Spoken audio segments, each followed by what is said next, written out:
Je vais donc vous présenter quelques éléments de compréhension pour illustrer le lien entre donc les émissions d'ammoniac et la qualité de l'air, les enjeux de pollution atmosphérique. Donc ça a été dit plusieurs fois et je pense que c'est un constat partagé, c'est un enjeu majeur, environnemental, mais également sociétal. D'après les baromètres d'opinion de l'Europe, mais c'est également vrai en France, la pollution de l'air est la seconde préoccupation des citoyens derrière le changement climatique. Donc c'est un véritable enjeu, il y a une véritable prise de conscience.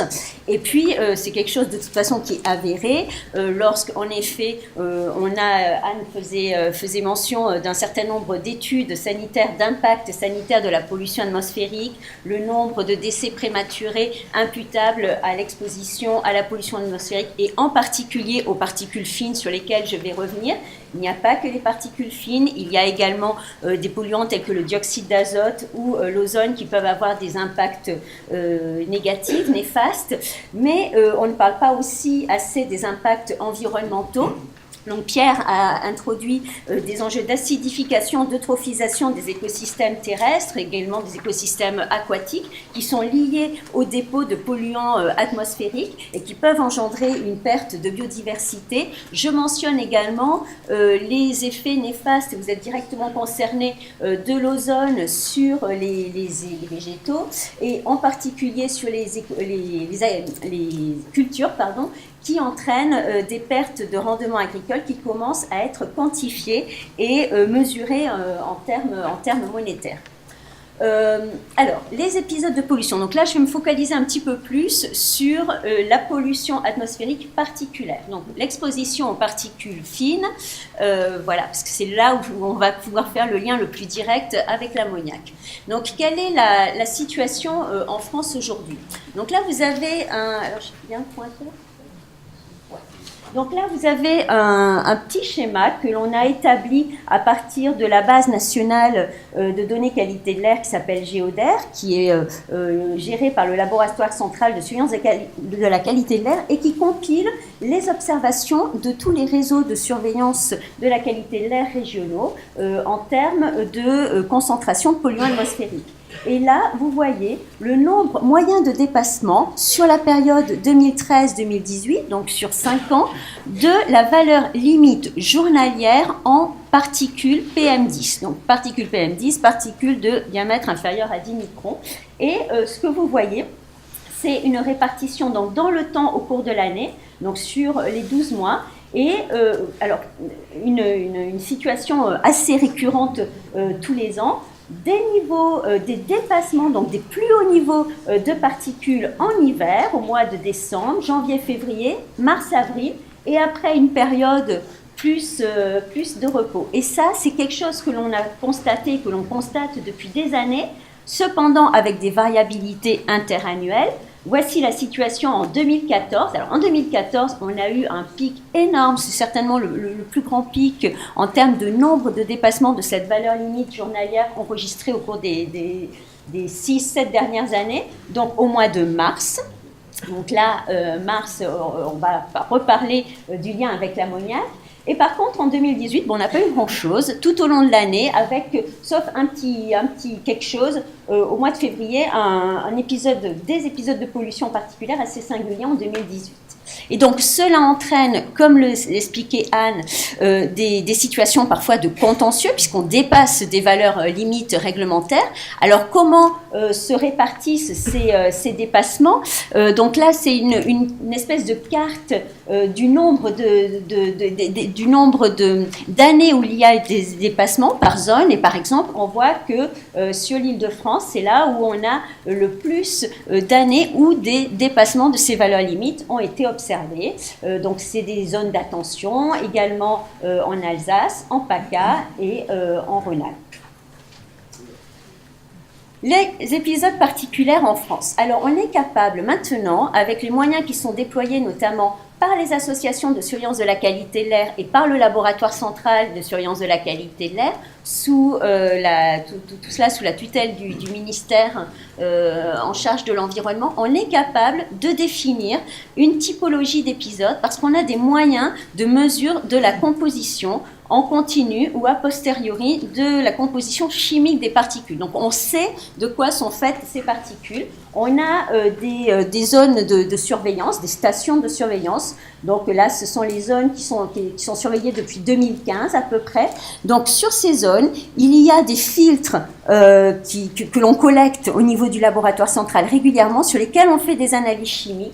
Nous avons également un certain nombre de stations de mesure automatique de la composition chimique des particules qui nous permettent de mesurer ça au fil de l'eau et donc toute l'année, et donc en particulier quand il y a des épisodes de pollution. Et cela nous permet de reconstituer ce genre de schéma qui illustre en fait la composition chimique des particules. Alors par exemple là c'est une station en Normandie et au cours des années 2010 à 2014, en fait, ce qui est jaune et bleu, c'est le nitrate et l'ammonium. Donc, nitrate d'ammonium qui va être une des composantes des particules. Ce qui est vert relève plutôt de particules organiques, donc issues de processus de combustion, trafic, chauffage résidentiel. Et donc, ce que vous voyez, donc sans surprise, hein, c'est que pour les épisodes plutôt printaniers, on a une majorité de nitrate d'ammonium qui apparaissent. Voilà, donc ça c'est le type d'analyse que l'on mène. Un exemple en 2014, je vous ai dit qu'en 2014 on avait eu des événements exceptionnels au mois de mars, et donc ces événements exceptionnels avaient des quantités exceptionnelles de nitrate d'ammonium. Et donc on pouvait qualifier la contribution du secteur agricole, parce qu'en effet le nitrate d'ammonium, je vais l'expliquer après, se forme à partir d'émissions d'ammoniac, et là on se dit la contribution du secteur agricole est significative pendant cette période, ce qui n'est pas forcément étonnant, hein. On est au mois de mars-avril. Il y avait également des conditions météorologiques assez exceptionnelles qui expliquent cette situation inattendue. Et puis là, c'est un exemple en janvier 2017.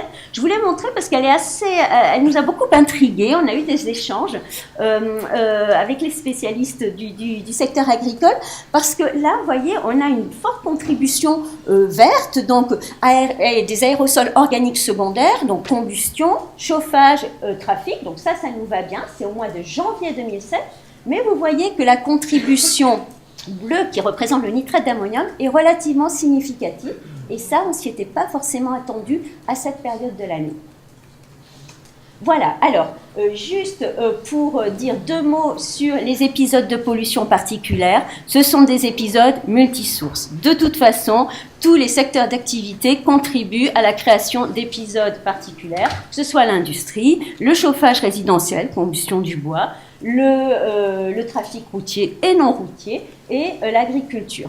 C'est compliqué parce qu'on doit gérer des contributions locales, urbaines, et des contributions à très grande distance. C'est-à-dire que ces particules, elles se transportent sur de très longues distances. La contribution transfrontière peut être extrêmement importante, et il y a des processus de chimie atmosphérique qui se mettent en jeu, qui sont compliqués et qui font que parfois, voilà, de petites sources éparpillées, on se retrouve au bout de 3 ou 4 jours avec un gros paquet qui couvre toute la moitié de la France.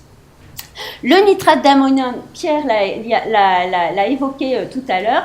En gros, il résulte, et on le retrouve dans les particules, c'est un composé de ces particules, et il résulte de la réaction de l'ammoniac avec l'acide nitrique en fonction de conditions de température spécifiques liées à la météo, de conditions météorologiques spécifiques liées à la température, et à l'humidité relative, également de l'acidité des sols. Voilà. Alors, quelle stratégie de gestion une fois qu'on a posé tout ça ?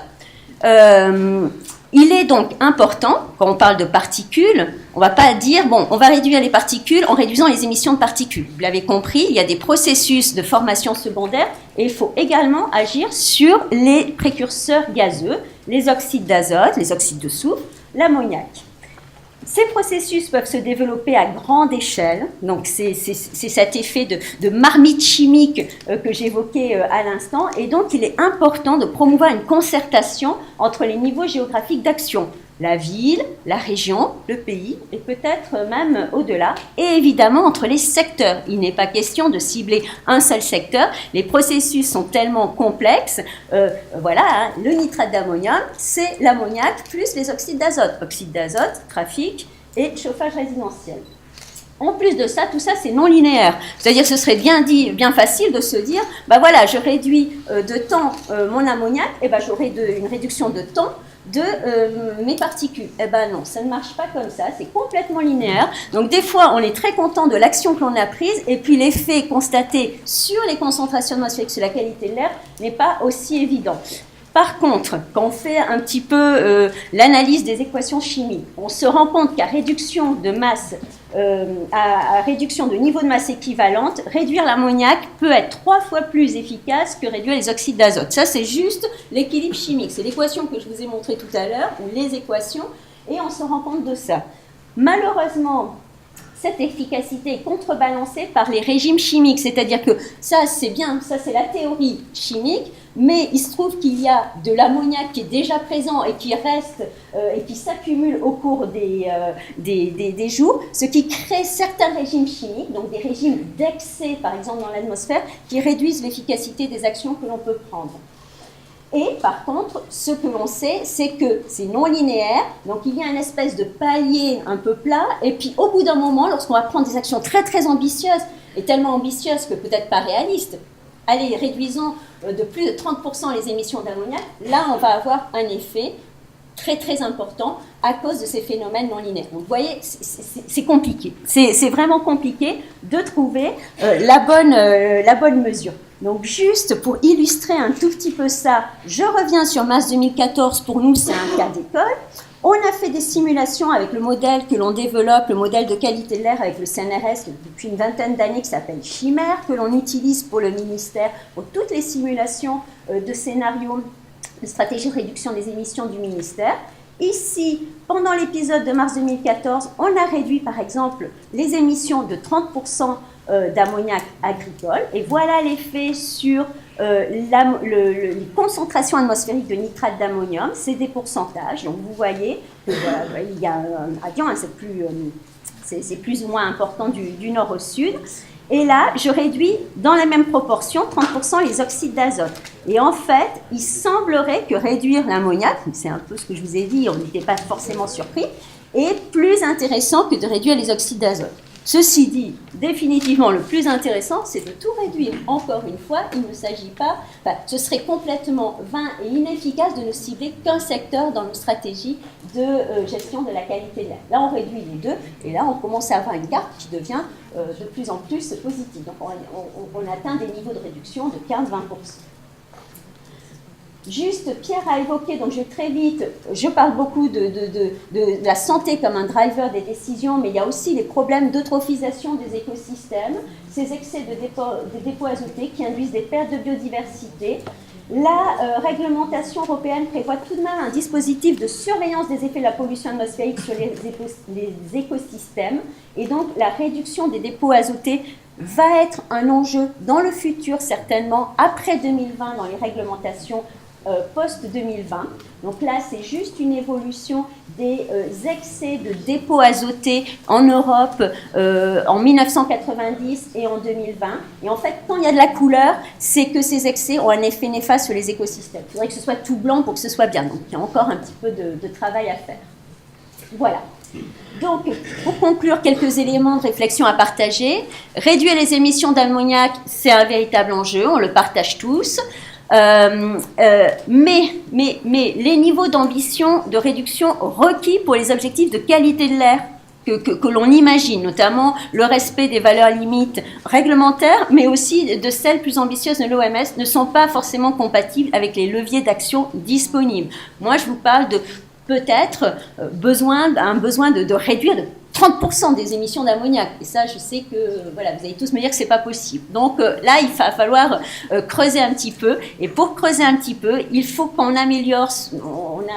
Il y a des choses qu'on ne comprend pas encore bien. Les connaissances sur les sources, les processus d'émission, quelles que soient d'ailleurs les sources d'émission. Et puis, il faut partager les connaissances des pratiques de terrain. Donc ça, c'est ce que l'on commence à faire au travers de projets de recherche que l'on partage pour mieux évaluer le potentiel d'action. Donc on vient de parler du guide de bonnes pratiques, ça c'est extrêmement important. Donc je mentionne juste, alors c'est dommage, on ne peut pas vous présenter de résultats parce qu'il n'est pas fini, un projet Prime Poil, donc qui est soutenu par l'ADEME et le ministère, que l'on coordonne et que l'on mène avec l'APCA, Arvalis, Minra et le CITEPA, justement sur la définition de scénarios réalistes d'émissions d'ammoniac avec Voltaire, l'outil dont parlait Pierre, et puis Chimère, pour voir jusqu'où on pourrait aller, ce que l'on pourrait faire, et cibler des leviers d'action les plus efficaces. Besoin de plus de cohérence entre les réglementations environnementales, ça aussi je pense que c'est un constat que l'on partage. Là, j'ai juste mis un petit schéma qui circule beaucoup au niveau de la Commission européenne. La Commission européenne met beaucoup de pression par rapport au secteur agricole. Et ça, c'est une estimation qu'a faite l'IASA, c'est un institut international qui travaille beaucoup pour la Commission européenne et notamment sur les réglementations qualité de l'air. Ce que vous voyez, c'est que la première barre, c'est les émissions d'ammoniac. Et la deuxième barre, c'est le nombre d'exploitations agricoles qui sont recensées au niveau de toute l'Europe. Hein. Ça concerne l'Europe des 28. Et en fait, la couleur, le code couleur, c'est un code qui illustre la taille de ces exploitations agricoles. En gros, la bleue foncée et la bleue claire, c'est celles qui sont de plus grosse taille. Et donc, ce que montre ce schéma, c'est que les exploitations de plus grosse taille, qui sont assez peu nombreuses, en nombre on ne les retrouve que là, mais en termes d'émissions d'ammoniac, elles représentent presque 80% des émissions d'ammoniac en Europe. Et donc le message qui est porté par cet institut, mais aussi par la Commission européenne, c'est peut-être qu'en effet, dans la réflexion que l'on doit mener dans chaque pays, il y a des stratégies à imaginer, peut-être pour préserver les parties prenantes les plus fragiles et peut-être demander un peu plus d'efforts à celles qui sont les plus solides. Donc ça, c'est des choses que l'on entend beaucoup au niveau de la Commission européenne. Et voilà.